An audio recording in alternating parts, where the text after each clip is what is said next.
So there are too many things which are related with the number 7, such as 7 wonders of the world, then 7 continents, 7 colors of the rainbow, 7 notes of the music, 7 seas of the world, then उसके साथ हमने देखा 7 days of the week, है ना, then 7 जन्म 7 फेरे वो भी देख लिया है ना, वो भी होता है 7 से रिलेटेड, ठीक है। कि इसमें 7 वंडर्स ऑफ द वर्ल्ड कौन से है पता है? हाँ, ताजमहल एक है, ऑल्सो हाँ the great wall of China, Machu Picchu, wonders में है क्या? वंडर्स में नहीं है, वंडर्स में नहीं है, ठीक है, आप लिखना उसके अकॉर्डिंग। 7 कॉन्टिनेंट्स, एशिया, यूरोप, हाँ, साउथ अमेरिका, अफ्रीका,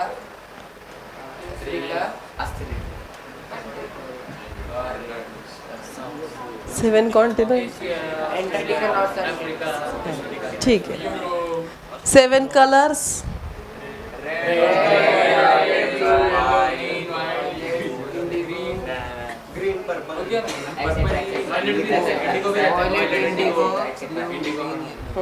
इसको कैसे याद रखते हैं? विबग्योर, विबग्योर, वॉयलेट, आई से इंडिगो, बी से ब्लू, हाँ, तो इस तरीके से याद रखते हैं उसको, VIBGYOR, okay. Then 7 notes of the music, पधा नी सा, सा डबल आया ना, हाँ। 7 seas of the world,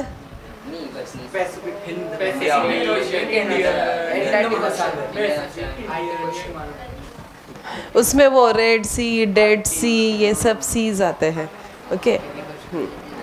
7 seas of the world इस तरीके से है, ठीक है।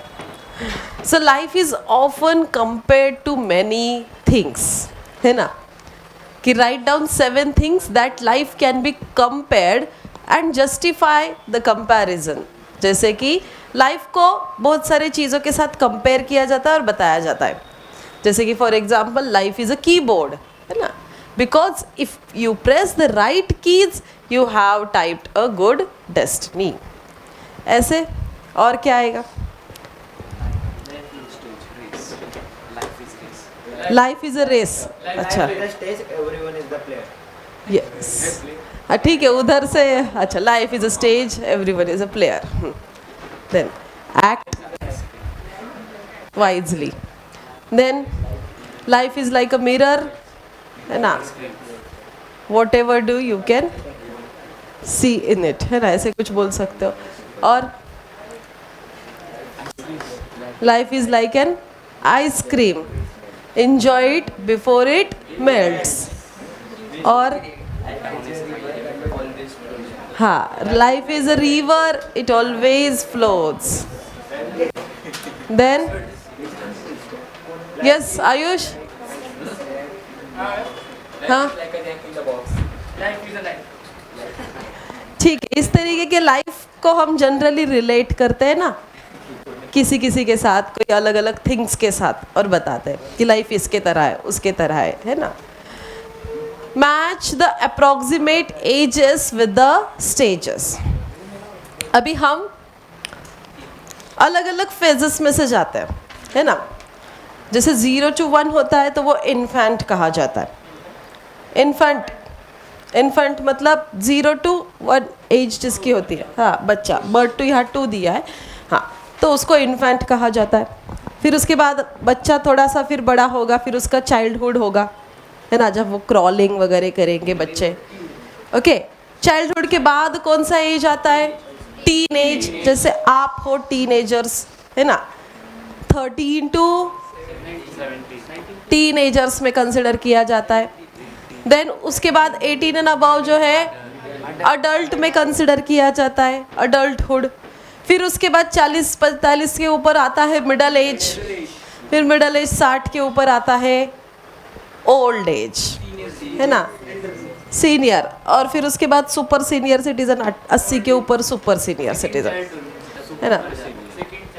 तो बेसिकली इस तरीके से हमारी जर्नी होती है, बर्थ से लेकर डेथ तक होती है ना, जहाँ पर अलग अलग लाइफ के फेजेस आते हैं कि इन्फेंट से लेकर ओल्ड एज तक अलग अलग लाइफ के फेजेस में से हम गुजरते हैं। इज यस और नो? और वही फेजेस यहाँ पर दिए हैं। अभी ये क्यों बताया? बिकॉज इस पोएम में भी इसी के बारे में बताया गया है, लाइफ के अलग अलग स्टेजेस के बारे में, कि हमारे लाइफ में अलग अलग स्टेजेस होते हैं और उसमें से हम किस तरीके से जाते हैं, कैसे रहते हैं। यहाँ पर आपको मैच करने के लिए कहा है कि एज ग्रुप और दिए गए स्टेजेस के साथ। जैसे कि बर्थ टू 2 years, क्या कहेंगे इसको? इन्फेंट। कहाँ दिया है? हाँ, डी, बेबीहुड और इन्फेंसी।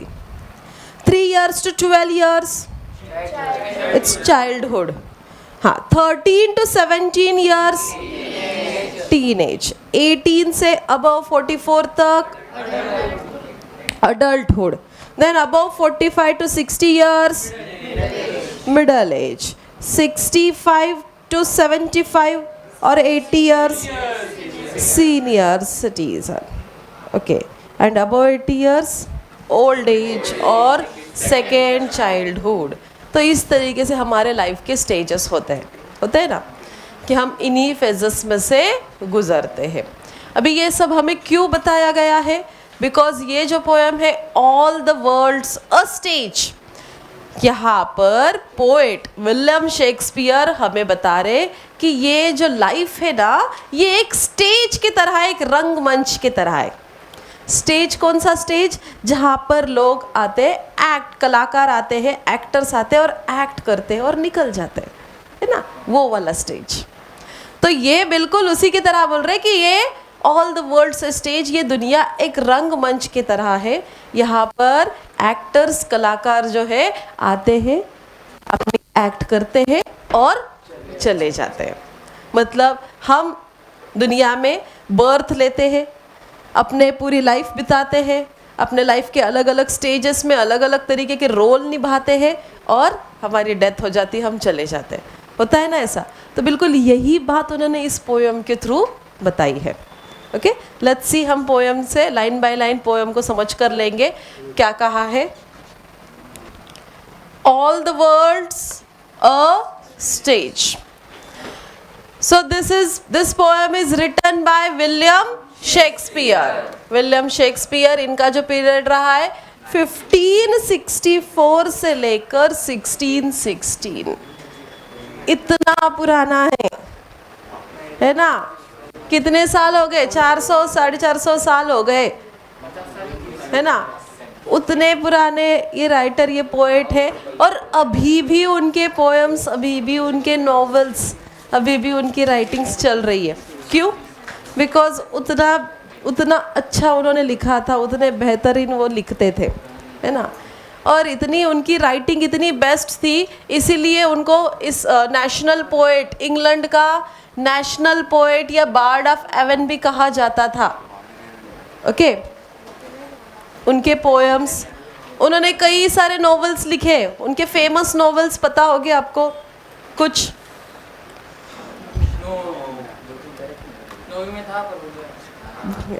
अच्छा, ऑल द वर्ल्ड्स स्टेज नहीं, ये तो एक पोएम का नाम है, और ये भी इसी में से लिया गया, उनके एक नोवेल में से ही लिया गया है, प्ले में से। मतलब उन्होंने कई सारे प्लेज लिखे हैं, जो नाटक होते हैं ना, प्ले, तो कई सारे प्लेज उन्होंने लिखे हैं। ये पोएम भी उसी में से ली गई है।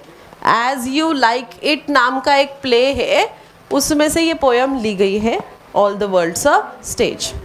इन्होंने कई सारे प्लेज, ड्रामाज, है ना, नोवेल्स, पोएम्स, कई सारे राइटिंग्स उन्होंने किए हैं। तो ये एक widely known as a poet, play writer, actor and greatest writer in English language इनको माना जाता है। सो वर्ल्ड्स प्रोमिनेंट ड्रामेटिस्ट मतलब कि ये इन्होंने कई सारे ड्रामाज लिखे हुए हैं।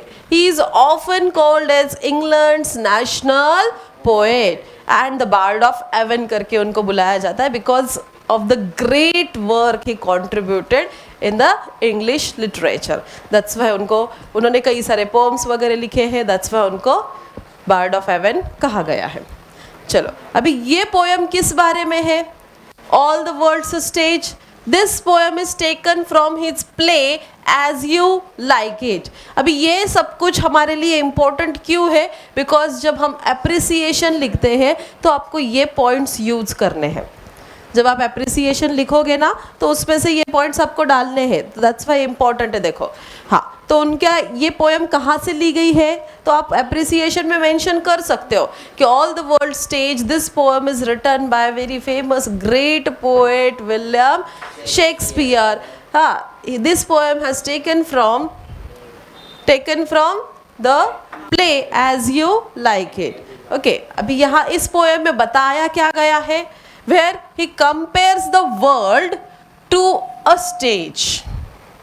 यहाँ पर पूरी दुनिया को किसके साथ कंपेयर किया गया है? स्टेज के साथ कंपेयर किया है. मतलब वो रंगमंच जहाँ पर एक्टर्स एक्ट करते, हाँ, नाटक किया जाता है, प्ले किया जाता है ना, वो वाला स्टेज.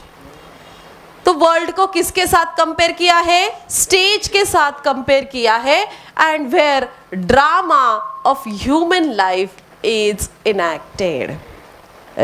हमारा ड्रामा ही चल रहा है ना, where drama of human life is enacted. वो उन्होंने इस पोएम में से बताया है. देखो, so firstly वो कहते हैं all the world's a stage. All the world's a stage. अभी ये लाइन कौन सी लाइन हुई रही? मेटाफोरिकल लाइन हुई. मतलब मेटाफोर बताया जा रहा है यहाँ पर कि यहाँ पर पूरी दुनिया को कंपेयर किया जा रहा है किसके साथ? स्टेज के साथ. वर्ल्ड को कंपेयर किया जा रहा है किसके साथ? स्टेज के साथ. तो ये मेटाफोर हुआ, राइट? कि where all the world is stage. ये बात उन्होंने समझाई है कि पूरी दुनिया क्या है? एक स्टेज की तरह है. ये दुनिया क्या है? एक स्टेज की तरह है. एंड उसमें all the main and women merely players. और उस स्टेज पर, उस दुनिया में ये जो भी हम ह्यूमन बीइंग यानी कि मैन वुमेन जो भी है, वो हम कौन है यहाँ पर? प्लेयर्स है. कौन है? प्लेयर्स. मतलब यहाँ के एक्टर्स है. प्लेयर्स मतलब यहाँ के कौन है? कि रंगमंच के कलाकार कौन है? Man and women. We human being are the players और the actors of this stage. समझ रहे हो? हाँ. Have their exits and their entrances. कि उसमें हमारे एग्जिट होता है और हमारी एंट्री भी होती है. अभी एंट्री और एग्जिट मतलब क्या? डेथ होना. एंट्री मतलब क्या? बर्थ. तो यहाँ पर वो बता रहे हैं कि जिस रंगमंच पर या जिस स्टेज पर हम आते हैं वहाँ पर हमारी एग्जिट होती है. इस दुनिया में हम आते हैं, हम कभी ना कभी मर रहे हैं, है ना? हमारी डेथ लिखी हुई है. ऐसा नहीं कि कोई भी इमॉर्टल है ना? ऐसा है क्या? सभी को कभी ना कभी जाना है. तो हमारी डेथ है. ऑल्सो हम बर्थ लेकर आए हुए हैं. तो यहाँ पर they have their entrance and exit. ठीक है? तो यहाँ पर एंट्रांस और एग्जिट होती है, ये इन्होंने बताया. And one man in his time plays many parts. और जैसे हम इस दुनिया में आते हैं, इस वर्ल्ड में आते हैं, तो हमारे लिए मल्टीपल रोल्स होते हैं. Where one person plays multiple roles, many parts of a life. कौन से पार्ट्स? जैसे कि हम जब बच्चे होते हैं तो चाइल्डहुड वाला पार्ट हम प्ले करते हैं. फिर हम बड़े होने के बाद आप टीनेजर में आते हो. फिर उससे अडल्टहुड में आप उस तरीके की लाइफ जीते हो. फिर आप जैसे बड़े होते हैं तो आप जैसे पेरेंटहुड में आते हो तो फिर आप उसके अकॉर्डिंग आपको लाइफ जीनी है. फिर उसके बाद आप मिडल एज में आते हो, देन ओल्ड एज में. तो हर एक स्टेजेस में हम अलग अलग रोल प्ले कर रहे हैं कि नहीं? है ना? जैसे बच्चे का, माँ का, बाप का, है ना, ग्रैंड मदर, ग्रैंड पेरेंट, है ना, वेरियस रोल्स, भाई बहन जो भी है, अलग अलग तरीके से रोल हमें प्ले करने हैं. तो वही बात बता रहे कि ये वर्ल्ड कैसा है? एक स्टेज की तरह है. यहाँ पर मेन और वुमेन इसके प्लेयर्स है, एक्टर्स है, जिनकी एंट्री होती है, जिनकी एग्जिट होती है, जहाँ पर उनको अलग अलग रोल करने होते हैं. ये पूरी पोयम मेटाफोरिकल है। देखो वो पूरा जो हमारी लाइफ बता रहे, क्या बता रहे, लाइफ को बता रहे ना, बट लाइफ को किसके साथ बता रहे, स्टेज और उस स्टेज में होने वाली चीज़ों के साथ बता रहे है ना। जैसे एक कलाकार आता है रंगमंच पर, अलग अलग रोल प्ले करता है ना। एक्टर क्या करते हैं, नाटक आपने देखा होगा, प्ले आपने देखा होगा, राइट। क्या आते हैं, एक्टर्स आते हैं, रोल प्ले करते हैं, उनका रोल होने के बाद कोई दूसरा रोल हुआ तो दूसरा रोल करते चले जाते हैं, राइट। तो वही बात यहाँ पर उसी के साथ हमारी लाइफ को वो रिप्रेजेंट कर रहे हैं, है ना। कि ये पूरी पोयम क्या हुई, फिर मेटाफोरिकल पोयम हुई कि जहाँ पर हमारे लाइफ को कंपेयर किया जा रहा है स्टेज के साथ, कि our life or this its world, this is like a stage, and where we humans are players of it, where we have to play multiple roles or different parts of our life. अभी कौन से parts हम play करते वो आगे discuss किया है, okay. देखो, his acts being 7 ages, 7 ages मतलब 7 stages, 7 ages यानी कि 7 stages of our life, okay. अभी पहली स्टेज कौन सी होती है, अभी जस्ट हमने पीछे 7 स्टेजेस देखे ना, ये वाले है ना। तो इन्हीं 7 स्टेजेस के बारे में पोएट ने डिस्क्राइब किया है पोयम में। तो अभी पहली स्टेज कौन सी होती है हमारी, इन्फेंसी, है ना, जहाँ हमारा जन्म होता है, infant. So at first the infant, पहली स्टेज कौन सी है, इन्फेंट। तो वो जब बच्चा होता है, इन्फेंट जैसे न्यू बॉर्न बेबी होता है, वो क्या कर रहा है, जस्ट रो रहा है ना। और वो किसके हाथ में, अपने मदर्स आर्म्स या नर्स आर्म्स, यहाँ उसने कहा है ना, कि mewling and puking in the nurse arms. Mewling and puking मतलब क्या, कि म्योलिंग करना, क्राई करना, पुकिंग करना यानी कि थ्रोइंग अप, वॉमिटिंग करना, यही बच्चा करता रहता है ना, और क्या ही करेगा। और वो कहाँ पर होता है, अपने मदर्स आर्म या नर्स आर्म में, राइट। तो ये फर्स्ट स्टेज है, this is the first stage where the poet describe the stage of infancy. और इन्फेंट वाली स्टेज जहाँ पर 0 to 2 years की इन्फेंट वाली स्टेज है, उसको डिस्क्राइब किया गया है पोएट ने। आगे वो बता रहे, देन फिर वो बच्चा धीरे धीरे बड़ा होगा, उसकी चाइल्डहुड वाली स्टेज, हाँ, अभी वो बड़ा होकर स्कूल जाने लग जाएगा, right. So then whining school boy, winning मतलब स्कूल जाने के लिए रो रहा है, नहीं जाना है मेरे को स्कूल, होता है ना, स्कूल जाने के लिए बच्चा, विनिंग करना मतलब मॉर्निंग करना, हाँ, एक तरह से, या क्राई करना मतलब वैसे एक्चुअल में क्राई नहीं, बट स्कूल जाने के लिए वो नहीं बोल रहा है, हाँ। कि then the whining school boy with satchel, satchel मतलब स्कूल बैग, सैचल यानी कि बैग यानी कि school bag, okay. So with satchel, वो स्कूल बैग के साथ वो बच्चा स्कूल जाने के लिए क्या कर रहा है, नहीं, उसका मन नहीं है स्कूल जाने का, ठीक है। Then whining school boy, then and shining morning face. तो ये जो है, this is the second stage. Infancy वाली फर्स्ट स्टेज हुई, ये फर्स्ट स्टेज हुआ, हाँ। ये स्कूल बॉय वाली, ये कौन सी स्टेज हुई, सेकेंड स्टेज की, जहाँ चाइल्डहुड को एक्सप्रेस किया गया है, ओके। फर्स्ट स्टेज जहाँ इन्फेंसी एक्सप्रेस की है, सेकेंड स्टेज जहाँ पर स्कूल में जाने वाला बॉय विच रिप्रेजेंट्स चाइल्डहुड, ओके, उसका बचपन बताया है। अभी वो और थोड़ा बड़ा होगा, और बड़ा होकर अभी कौन से स्टेज में आएगा, टीनेजर, आप जैसे कौन से स्टेज में आएगा, teenager. When and shining morning face creeping like a snail, unwilling to school, and then the lover shining like fern. हाँ, ये भी स्कूल के ही बारे में बताया, मतलब वो वही स्टेज है। And shining morning face creeping like a snail, unwilling to school. अभी फिर वो शाइनिंग मॉर्निंग फेस, कि वो जो बच्चा है बड़ा हो रहा है, चाइल्डहुड, टीनेजर, जहाँ वो स्कूल में जा रहा है, क्रीपिंग लाइक अ स्नेल। हाँ, स्नेल कैसी चलती है, एकदम धीरे धीरे धीरे धीरे। स्नेल कैसी चलती है, बहुत धीरे। तो बच्चा स्कूल जाने के लिए उसका विलिंगनेस नहीं है, वो स्कूल जाने के लिए भी ऐसे एकदम धीरे धीरे, क्रीपिंग लाइक अ स्नेल, कि उसको स्कूल जाने का मन नहीं है। अनविलिंगली टू स्कूल, इच्छा है क्या जाने का, डिजायर है क्या, अनविलिंग, जाने का मन नहीं है।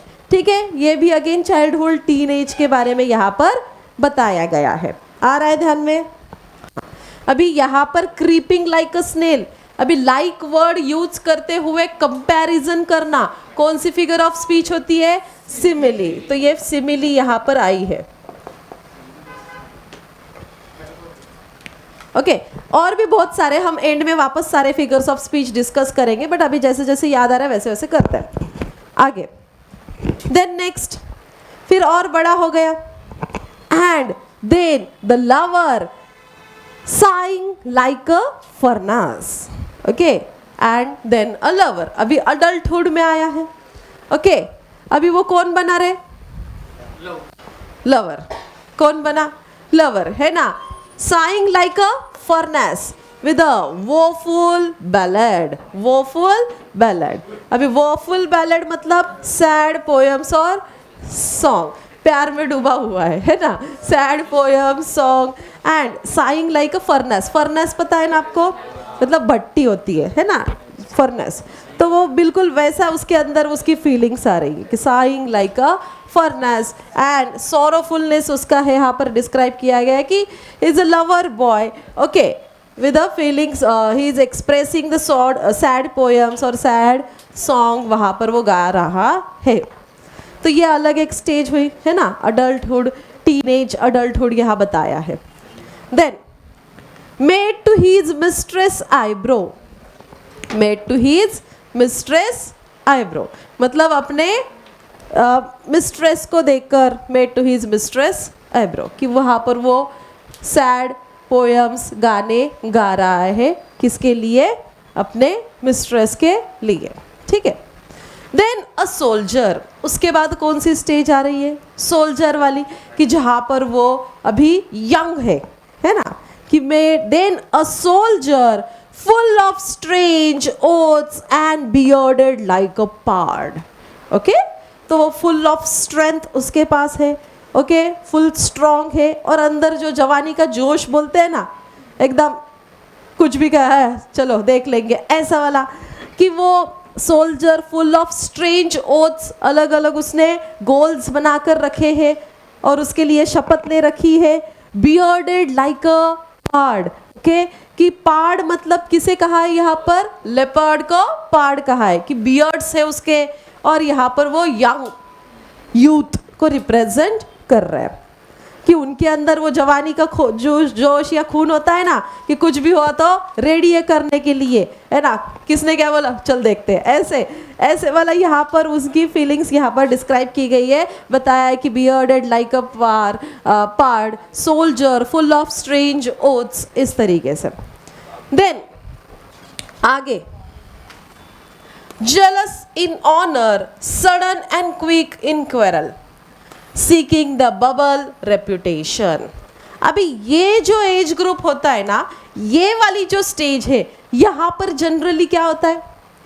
जेलस इन ऑनर, मतलब क्विक सक्सेस चाहिए होता है सबको, कि हमें सक्सेस चाहिए, हमें ये चाहिए, वो चाहिए, है ना? और अगर हमें वो नहीं मिल रहा है, दूसरे को मिल रहा है, तो जेलसी रिप्रेजेंट की जाती है। Sudden and quick in quarrel, कुछ भी हुआ तो एकदम से रेडी है, किसके लिए? झगड़ा करने के लिए, क्वेरल करने के लिए रेडी है ना? क्यों? यूथ, जवानी, है ना? सीकिंग द बबल रेप्यूटेशन, ये लाइन भी बहुत इंपॉर्टेंट है। क्या चाहिए रे सबको? Bubble reputation. बबल रेप्यूटेशन मतलब सब लोगों को एक रेप्यूटेशन, एक रिस्पेक्ट, एक प्रेस्टीज चाहिए होता है, और उसके पीछे सब भाग रहे होते हैं, होता है ना? जनरली इस एज में सबको क्या चाहिए होता है? रेप्यूटेशन चाहिए होता है, कि सब लोग मेरी वाह वाह करें, रिस्पेक्ट करें, है ना? हाँ, तो यही बात है, और उसके लिए वो सब भागते होते हैं। तो एक बबल रेप्यूटेशन यहाँ पर, self esteem, respect and Prestige के लिए लोग पीछे भागने लग जाते हैं, और जलसी फिर उसके अंदर होती है, या क्वेरल उसके अंदर होता है। तो इस तरीके का यूथ यहाँ पर रिप्रेजेंट किया गया है। Even in the cannons mouth And then the justice in fair round belly with a good cap and light. Okay, even in the cannon's mouth facing great danger to life. मतलब ये जो है ना bubble reputation के लिए person क्या कर देता है रे, अपने लाइफ में डेंजर प्रॉब्लम तक फेस कर लेता है, उसमें तक वो चला जाता है ना। क्यों हो रहा है, प्रॉब्लम्स क्यों आ रहे हैं लाइफ में, रिस्क क्यों आ रही, क्योंकि हमें क्या चाहिए, बबल रेपुटेशन चाहिए। उसकी वजह से हम कहाँ जा रहे हैं, facing great danger in our life, even in cannon's mouth which represent कि facing great danger, difficulties in our life.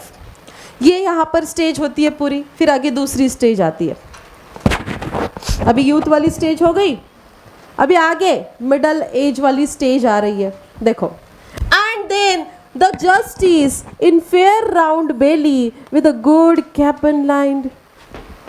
Then फिर पर्सन जो है जैसे जैसे उसकी एज बढ़ती है, फिर ऐसे गुड कैपन, यहाँ पर कहा है गुड राउंड बेली, है ना। इस ये रिप्रेजेंट कर रहा है कि उसकी एज अभी कहा, वो मिडल एज में आ गया है। Good round belly, good capon line with excess fat from careless eating habits, कि अभी वो अपने ऊपर ध्यान ना देता है, मतलब पर्सन अभी अपने ऊपर ध्यान दे रहा है क्या, नहीं, उसके हैबिट्स केयरलेस हो जाते हैं। और अभी उसके ऊपर क्यों, क्योंकि रिस्पॉन्सिबिलिटीज आ गई है, उसको अभी अपने ध्यान किसके ऊपर देना है, अपने फैमिली के ऊपर, अपने बच्चों के ऊपर वो ध्यान दे रहा है। और अपने खुद के ऊपर ध्यान ना देने की वजह से, केयरलेस ईटिंग हैबिट्स के वजह से क्या हो रहा है, अभी राउंड बेली आ गई है ना। And this good capon line मतलब क्या, which represents careless habits of the person. And this is the round belly म्हणजे ढेरी समझे, हाँ, कि जो रिप्रेजेंट कर रहा है मिडल एज, क्या रिप्रेजेंट कर रहा है, middle age. With eyes severe and beard of formal cut. और उस मिडल एज में आईज कैसी है, सीवियर, मतलब अगेन वहाँ पर वो वरी है, उसको अपनी फैमिली को देखना है, उसके ऊपर काफ़ी सारे रिस्पॉन्सिबिलिटीज आई है, ये रिप्रेजेंट कर रहा है। मतलब यहाँ पर्सन के ऊपर काफ़ी ज़्यादा क्या है, रिस्पॉन्सिबिलिटीज है। And beard of formal cut, ये बियर्ड ऑफ फॉर्मल कट क्या रिप्रेजेंट कर रहा है, कि वो वर्किंग है ना, वो काम कर रहा है, वो अर्न कर रहा है और अपने फैमिली को देख रहा है, चला रहा है। This is the middle age. अभी यहाँ आगे, full of wise swords and modern instances, full of wise swords and modern instances. अभी आपने देखा होगा जनरली एल्डर्स, पेरेंट्स बोलते हैं, हाँ तुम चुप बैठो, तुमसे ज़्यादा मेरे को पता आहे, तुझ्यापेक्षा जास्त पावसाळे मी बघितलं, म्हणतात ना, है ना, तुमसे ज़्यादा मैंने दुनिया देख रखी है, ऐसे बोलते हैं ना। मतलब full of wise swords, full of wise swords, wise sayings, उनके मॉडर्न इंस्टेंसेस, उनके एक्सपीरियंसेस अभी आ चुके हैं उनके पास, और वो हमें वो बताते रहते हैं। And so he plays his part, और इस तरीके से वो अपना रोल प्ले कर रहे होते हैं। कौन सा, मिडल एज वाला। अभी इसके आगे नेक्स्ट 6th एज, इसके आगे मिडल एज के बाद क्या आएगा,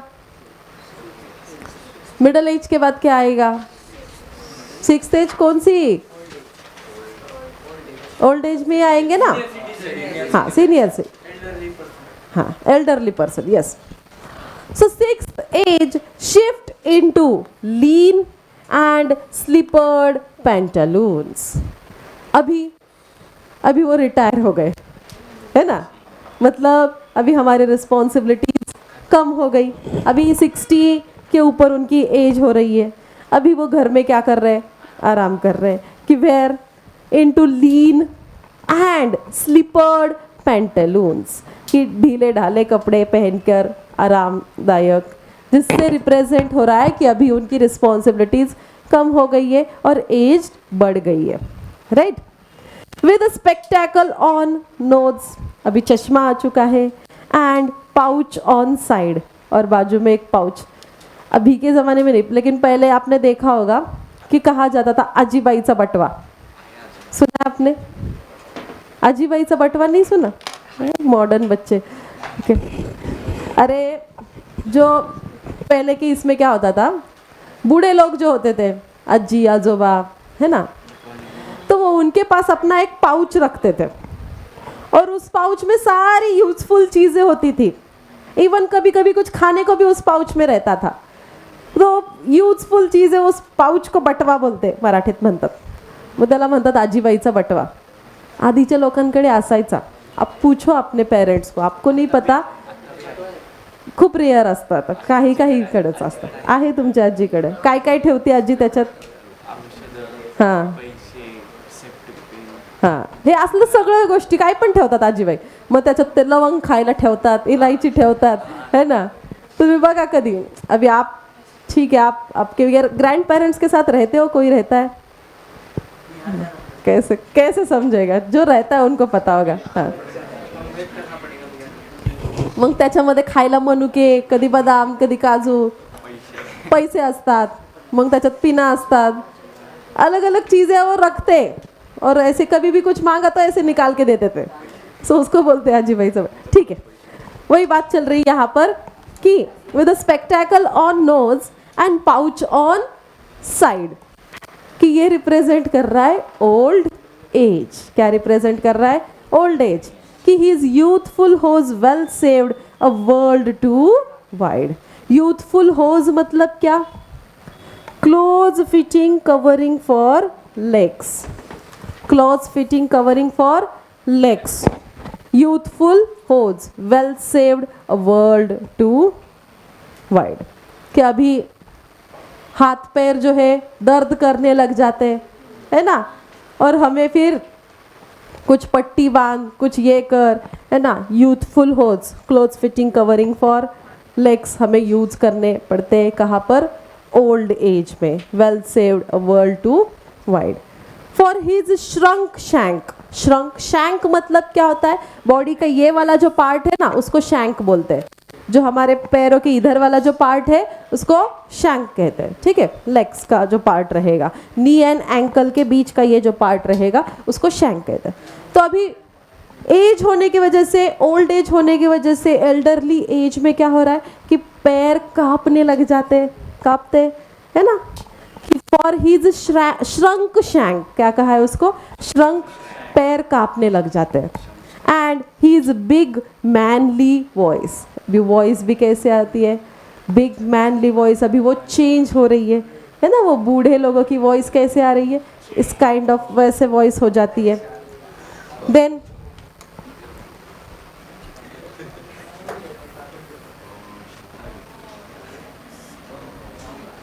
आगे, turning again towards childish treble pipes and whistles in his sound. अभी वो बूढ़ा हो गए और बूढ़ा होते मतलब उस ओल्ड एज में अभी अगेन हम टर्न हो रहे कहाँ पर? सेकेंड चाइल्डहुड की ओर। कि जहाँ पर अभी दांत नहीं होते, धीरे धीरे दांत गिरने लग जाते हैं, बाल निकल जाते हैं, है ना। आवाज़ जो है अभी, क्योंकि दांत नहीं है तो हवा निकलती है उसमें से, सीटी बजती है बोलते वक्त, है ना। कि and pipes and whistles in his sound. Last scene of all. ठीक है, यहाँ पर सेकेंड चाइल्डहुड मतलब यहाँ पर जो है ना ओल्ड एज हो रही है। और इस ओल्ड एज के बाद भी सुपर सीनियर सिटीजन जिसको हम बोलते हैं 80 एंड अबव अगर कोई जाता है तो 80 एंड अबव वाले इसमें last scene of all that ends with strange eventful history. कि लास्ट सीन कि जहाँ हमारी डेथ करीब आ गई है, जहाँ हम मौत के करीब आ चुके हैं, है ना। कि ends this strange eventful history, कि जो लाइफ हमने अभी तक जी है वो यहाँ पर ख़त्म हो जाएगी। एंड उस सेकेंड चाइल्डहुड में हमारी कंडीशन कैसी होती है रे? मतलब जब super senior citizen 80 and above वाले स्टेज में हम चले जाते हैं तब कंडीशन कैसी होती है? In the second childishness mere okay oblivion. Oblivion मतलब यहाँ पर the state of being unaware और unconscious of surrounding and happenings. कि यहाँ पर आपने देखा होगा, ऑब्जर्व भी किया होगा, जो बूढ़े लोग होते हैं, जो बहुत एज्ड है, 80 एंड अबव है, उनको आवाज़ दो उनको सुनाई नहीं देता, उनको कुछ दिखाई नहीं देता ढंग से, या अगर हमने एक बोला तो वो दूसरा ही कुछ बोल देते हैं, होता है ना, अपने एक्सपीरियंस किया होगा। उनको कुछ सुनाई नहीं देता, उनको ढंग से दिखाई नहीं देता, उनको खाने के लिए दांत नहीं होते, उनको चलने नहीं आ रहा है, तो पूरी तरीके से वो डिपेंडेंट हो चुके होते हैं, है ना, जो कि सेकेंड चाइल्डहुड जिसे कहा जाएगा। जिसे क्या कहा जाएगा? सेकेंड। क्योंकि एक बच्चा चाइल्डहुड में बच्चा जो है वो भी पूरी तरह से डिपेंड होता है ना, वो खुद से कुछ नहीं कर पाता। वैसे ही यहाँ पर एकदम ओल्ड एज में, सेकेंड चाइल्डहुड में भी वही कंडीशन हो जाती है कि जहाँ वो खुद से कुछ नहीं कर पा रहे, उनको ढंग से सुनाई नहीं दे रहा, या दिखाई नहीं दे रहा, या खा नहीं सकते, या चल नहीं सकते, वो कुछ समझ नहीं पा रहे, अनकॉन्शियस हो जाते हैं कि जो चल रहा है उसको समझ नहीं पाते हैं।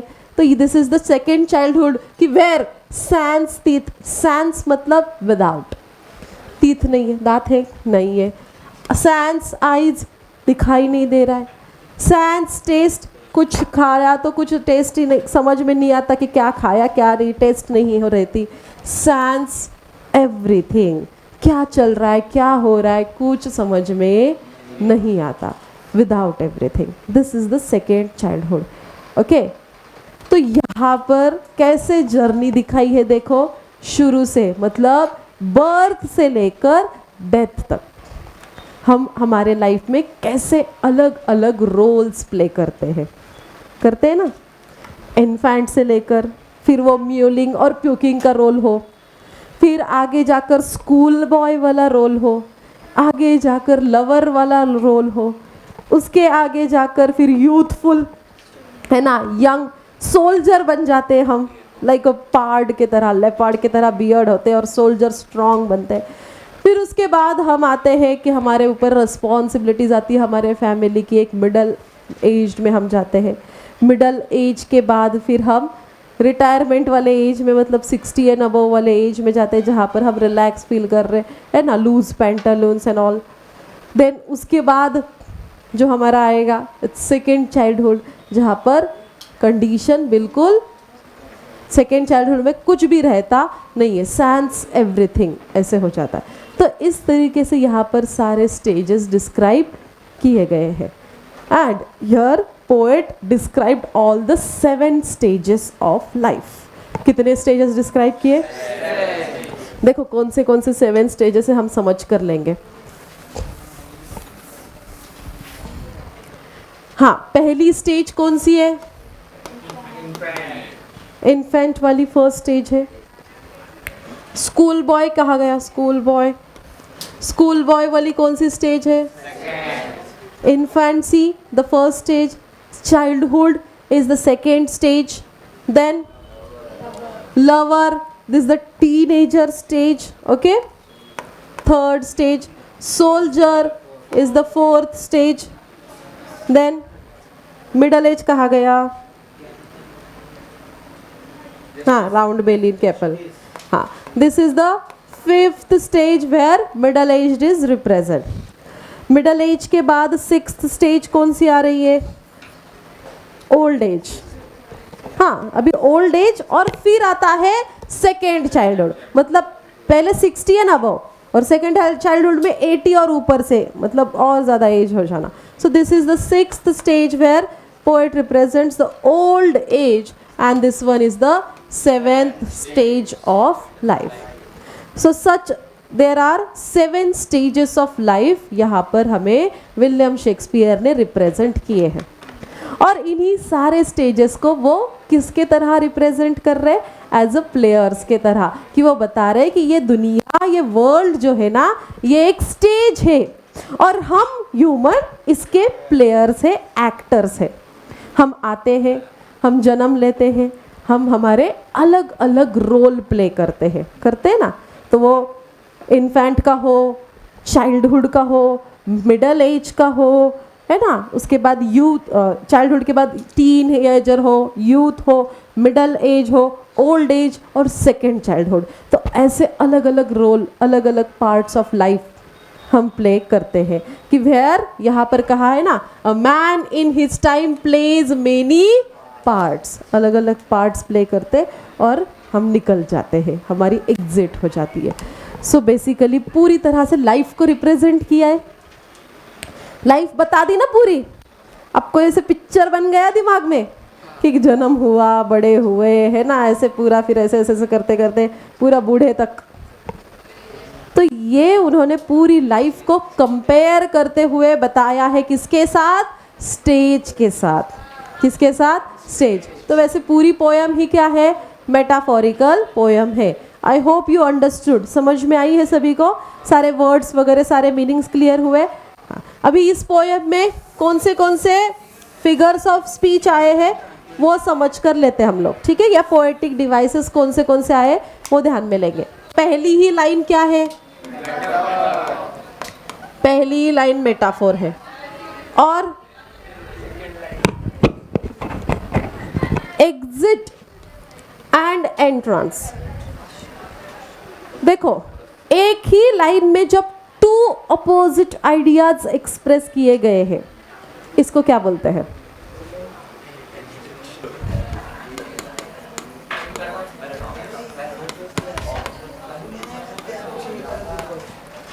कि where one line represent two different ideas.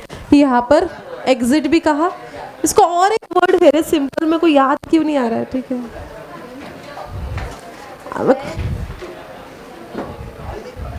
और एक कुछ वर्ड है, वो याद आने के बाद आपको मैं बताऊंगी। हाँ, इसका meaning two opposite ideas in one line, that represents two opposite ideas in one line.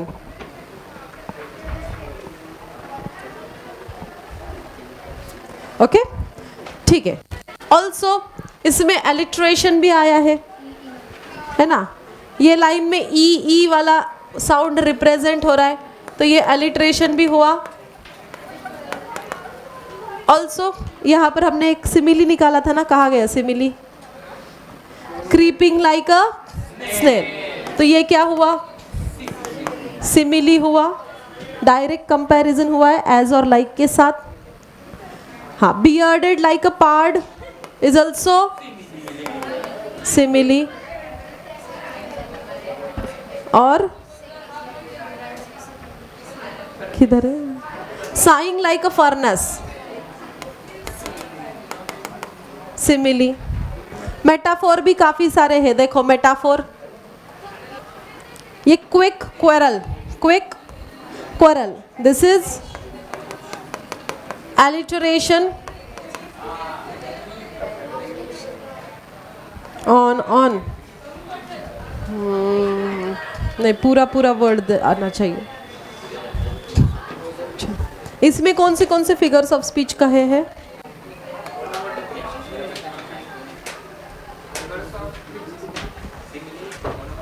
Simile, onomatopoeia, alliteration, metaphor, inversion and transfer epithet. ठीक है, सिमिली मिल गया, अलिट्रेशन मिल गया, मेटाफोर भी मिल गया, इन्वर्जन देखते हैं, ओनोमेटोपिया भी देखते हैं, और ट्रांसफर एपिथेट। ओनोमेटोपिया साउंड, म्योलिंग, हाँ, म्योलिंग एंड प्योकिंग, कहा गया? तो दिस इज ओनोमेटोपिया, साउंड आ रहा है ना, ये आता है ओनोमेटोपिया। और लास्ट लाइन क्या? Shrunk shank, S, alliteration, this is alliteration. अभी इन्वर्जन क्या होता है कि सेंटेंस को ग्रामेटिकली करेक्ट नहीं लिखा जाता, उसको उल्टा पुल्टा करके लिखा जाए, उसको इन्वर्जन कहते हैं। देखो ऐसा कहीं है क्या?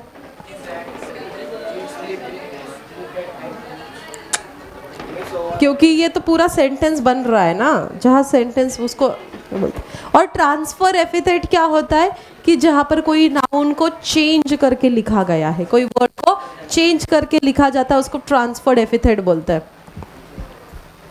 हमें देखना पड़ेगा।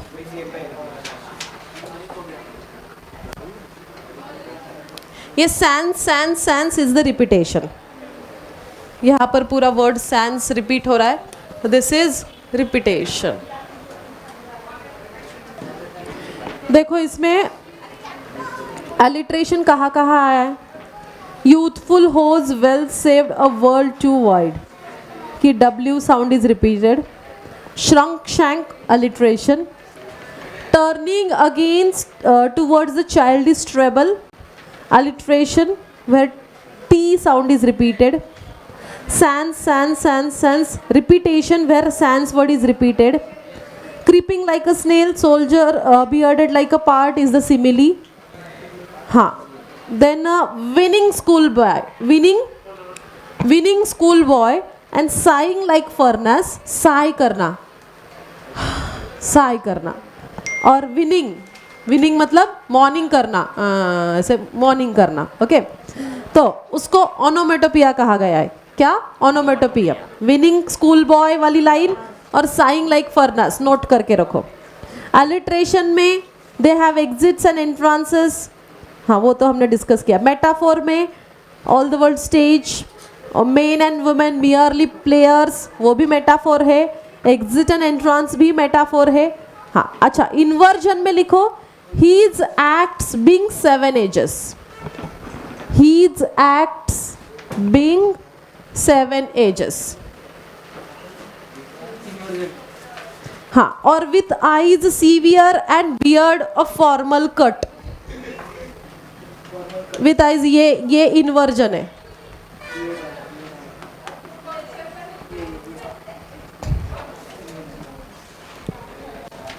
और ये his act being 7 ages भी inversion है। ट्रांसफर एपिथेट में विद अ वोफुल बैलेड, ये वाला है transfer epithet. And into a lean and slippered pantaloon, into lean and slippered pantaloon is the transfer epithet. हाँ सिमिली भी है।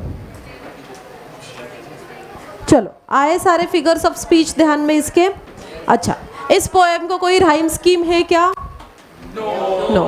तो कोई राइम स्कीम नहीं है, ऐसे पोएम को हम क्या कहते हैं? Free verse. क्या कहा जाएगा इसको? Free verse. इसमें दिया है ना, देखो इसको ब्लैंक वर्स कहेंगे। क्या कहेंगे?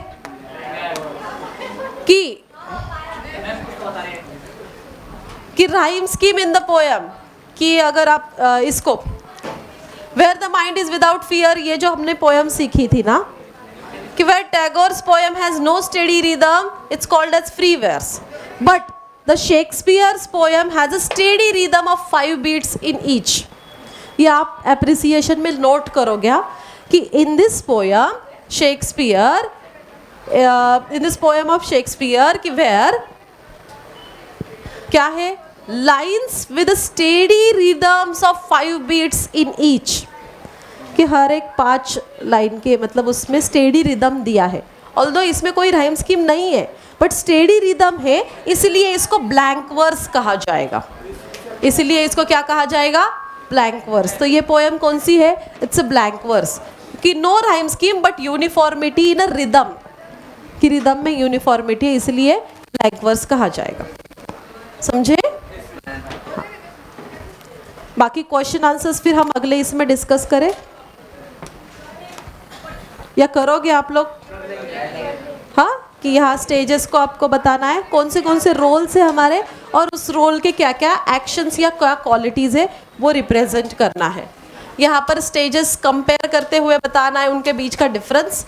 यहाँ उस स्टेज में क्या कहा है वो उसमें बताने वाले कौन सी इमेजरी लाइन से वो बताना है। ये ब्लैंक वर्स देखा आपने, इसके आंसर्स, मेटाफोरिकल कंपैरिजन किसके साथ किया है वो डिस्क्राइब करना है आपको, और यहाँ फिगर्स ऑफ स्पीच ये भी हमने डिस्कस किया है। ठीक है, इसकी समरी और इसके इस पोएम का एप्रिसिएशन यहाँ दिया भी, हाँ दिया है, तो इसका लास्ट में दिया है, देखो एप्रिसिएशन। इतना सारा आपको कंप्लीट करना है। ठीक है, समझ गए? किसी को कोई डाउट? कर पाओगे सारे question answers? Okay, yes, thank you.